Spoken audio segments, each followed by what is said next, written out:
All right, let's do it again.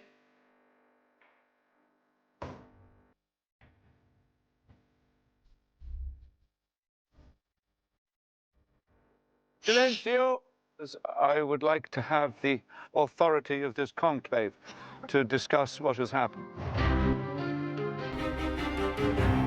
It's very obvious that something serious has happened, and I, for one, would like to know what it is. We are here to listen to God. Conclave takes us behind a super secretive world that no one's ever seen and that no one will ever see. It's probably the most secretive process, the most secretive election in the world, and I was super curious to peek behind those doors and find out all those details. Forgive me, but let me speak from the heart for a moment. Certainty is the great enemy of unity.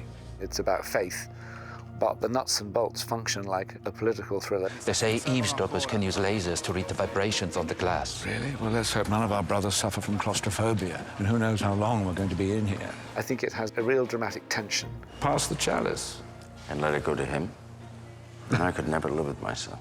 There's a lot of infighting, there's a lot of sort of subtle, and maybe not so subtle, backstabbing. I feel wretched that my meager tally of votes may have come at your expense. I had no idea you were so ambitious. That's a ridiculous thing to say. Everybody is susceptible to human failings, jealousy, grudges, vindictiveness, ambition, greed. But in the context of sacred people, people who live a spiritual life and are presumed to be pure, that just sets up an automatic tension and duality. The throne of the Holy See is vacant. Conclave has been in the works for years. The movies take a long time developing, but I can tell you why I chose Conclave to make is because I loved the detail that Peter Strawn wrote the screenplay with. We should just accept the miracle. I was sent the script out of the blue. I'd say this is a pretty fair vision of hell. Well, don't be blasphemous, Ray. Hell arrives tomorrow when we bring in the cardinal. I was sent it, read it, loved it. Peter Strawn, who wrote the script, I love his screenwriting. Aldo doesn't want it. Any of it. You know that, don't you? It was a great read and quite layered. The men who are dangerous are the ones who do want it. I thought it was beautifully written. It's always hard adapting a novel. I think especially something that's as sensitive a subject as this. And I feel that Peter got it perfectly. What happened? They say a heart attack, but there had been warnings. I loved the world that it inhabited. But it is tomorrow night that the real work begins. I loved all the questions that it would wrangle, and especially I loved the hero's journey. Your homily has caused quite the stir. Edward Berger, I had just seen his film All Quiet on the Western Front, thought it was fantastic. It's very sensitive to the particulars of each scene, the emotional particulars of each scene, but also, of course, the imagery. When I'm able to look at the monitor and I see what Edward's doing, it helps me very much as an actor. I was taken by the poetry of the images, so I thought, oh, he's going to photograph Rome, which is my city. The Vatican has a very strong presence. He's going to photograph it really beautiful and able to capture the poetry of this strange, unusual city that has a presence of Catholicism that dominates our culture.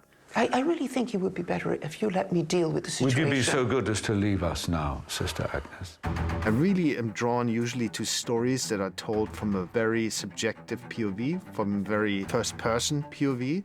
And when I read the book and the script, the first name we came up with was Ray Fiennes. The biggest challenge with this role is that most of it is behind his eyes. He doesn't say what he feels. He actually doesn't have the most lines. Other people talk, and he listens a lot. Every cardinal deep down has already chosen the name by which he would like his papacy to be known. Rafe is really an actor who's able to portray an inner turmoil, an inner life. And that's why we went to him immediately. I think we've had enough secrets. He was complex. He's got his doubts. He's a religious man, but a questioning man. He's a man of spiritual integrity. And I like the drama in the challenges he faces to make sure it proceeds ethically and morally and transparently. You must take over the supervision of this election, Aldo. In the book, of course, Lawrence is Lomeli. He's an Italian. Edward Berger's decision was, well, if you're English, let's make him English. My first thought was, how many Englishmen are cardinals in the Vatican? It turns out there is one. I met him. So once I was kind of assured that it was rare but plausible that Lomeli could become Lawrence. Would you like me to hear your confession? We have an Englishman, Ralph Fiennes, and an American actor, Stanley Tucci. They're the best of their craft. This is a conclave, Aldo. It's not a war. It is a war!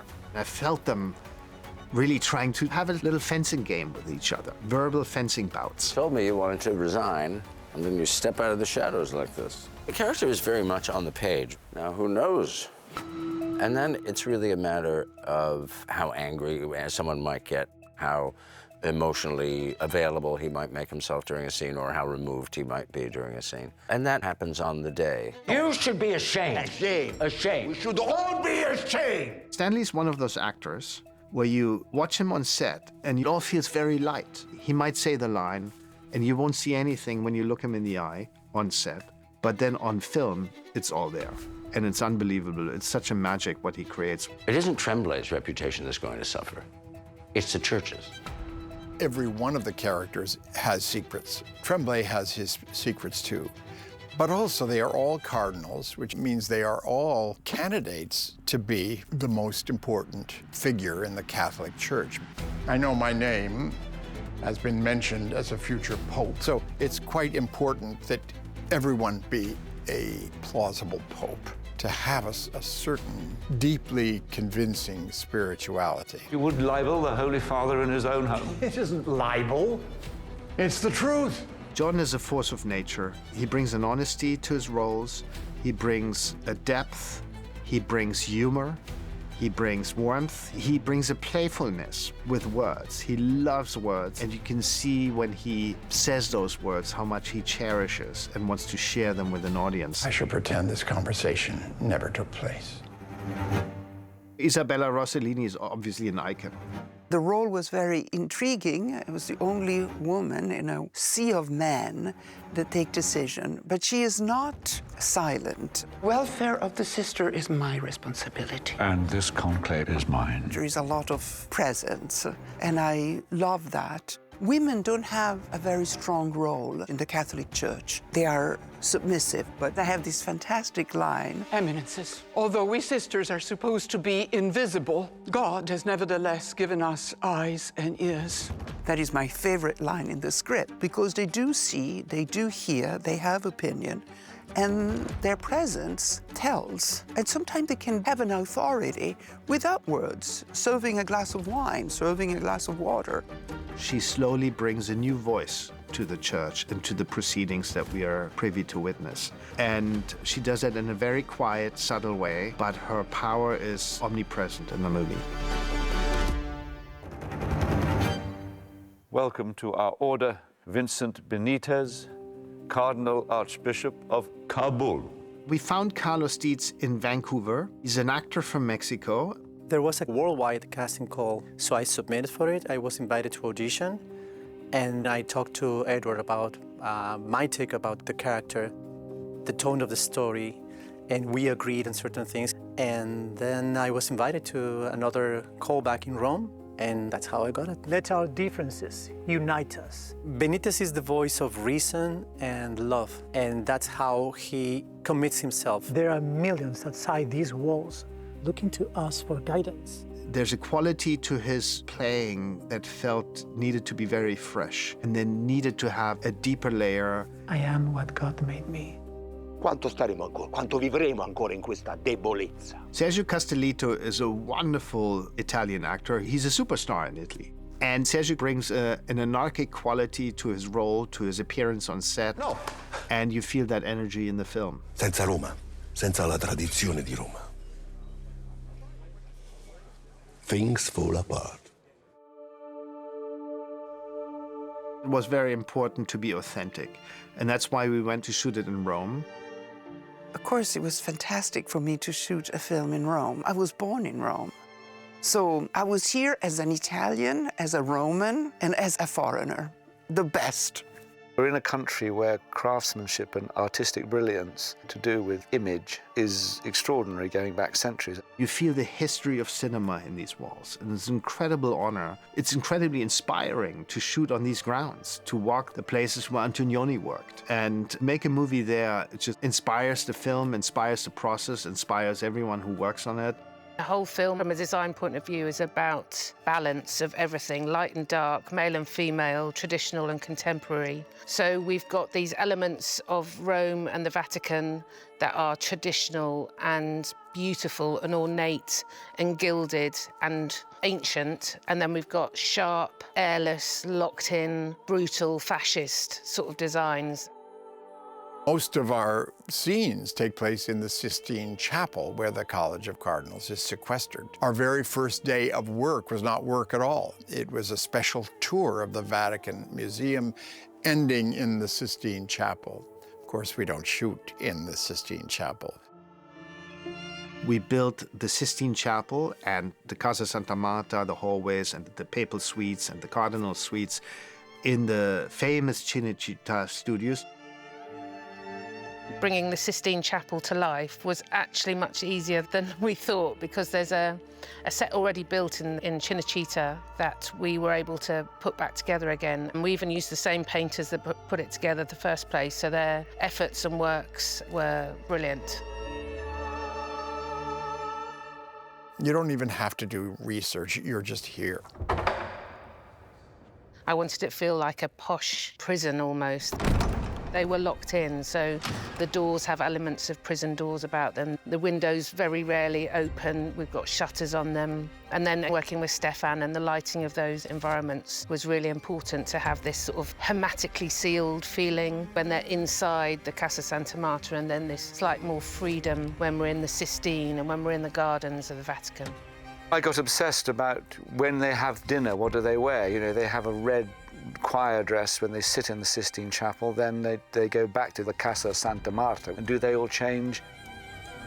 I worked with Lizzie Crystal, our costume designer, and I found a friend for life. And I can't imagine any movie that she won't be on. After a very intensive research, it took me a while to allow myself to create something new, a more minimalistic idea of this eclectic attire. Her vision was to not go to a rental house and rent the costumes as cardinals would dress nowadays, but to look at the history of the church and to look at the history of those costumes and create an amalgamation that is close enough that it doesn't strike you as, ooh, what are they wearing? But the fabric is different. The sewing is different. There's a richness to the fabric. There's a richness to the whites, to the reds, and you'll see it in the movie that you just feel everyone is basically wearing the same thing, but not with Lizzie Crystal, because she finds little things like the crosses, the rings, the shoes, the overcoats, the suitcases that they're carrying that express a completely different life. It was very interesting because men are not used to wear dresses, even if they wear underneath pants. They walk instantly different. And with this garment, they became these clergymen, these cardinals. And you could see the transformation from each of them. I think the spirit of it is very accurate, and certainly we've worked hard to make sure we've had a religious advisor on site to make sure that the ceremonies and the gesturing and all that is accurate.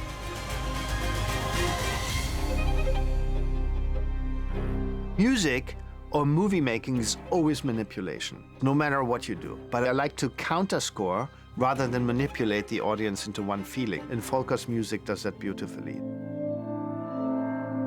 I wanted to have a religious theme in there, kind of maybe linked to Ralph Fiennes' role. So the first thing was, do I use an organ? And then I felt it might be nice to use a kind of glass instrument. And I knew the crystal pache because it has also quite distorted sounds. It sounds very modern. I had the feeling that this might be a good match in a way to replace the organ. Amen. In this film, I also play prepared piano, mainly for a low percussion. as well as for sounds that deconstruct the music every now and then. And then there's another theme that is mainly staccato strings that in a way creates a tension for the investigation and for more the thriller aspect of the score. Because whenever it appears, you're like, oh, you're getting stress.